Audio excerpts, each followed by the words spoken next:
Eric Thomas had to do was I remember when things changed for me.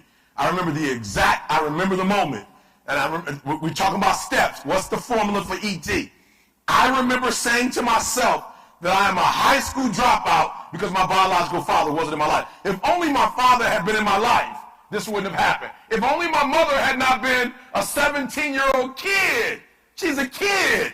She's homeless. And my mother was 25 and my father was 27 and they both graduated from college. Right? And my mother had a baby shower, and they picked out a beautiful name. If my grandparents were all there, I would have been successful.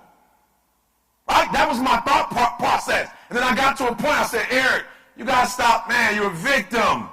Like you're making excuses. Eric, like for real, there are those of you in this room, you're average. You have no business being average. But now look, I'm not even upset that you're average, but now you've justified it. Like you've come up with these great reasons of why you can't wake up at 3 o'clock in the morning. You come up with these great reasons why you can't get up at 5.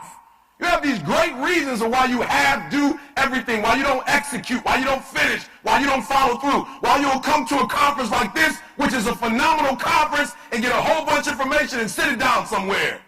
Why you say you'll exercise and you do it for about 10 days and you quit. You've got an excuse for why you're average.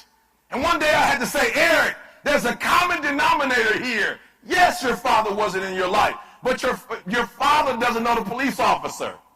And yes, your mother was a teenage mom, but the police officer, he does not know the teacher that kicked you out. But there is a common denominator. There's one person that everybody knows.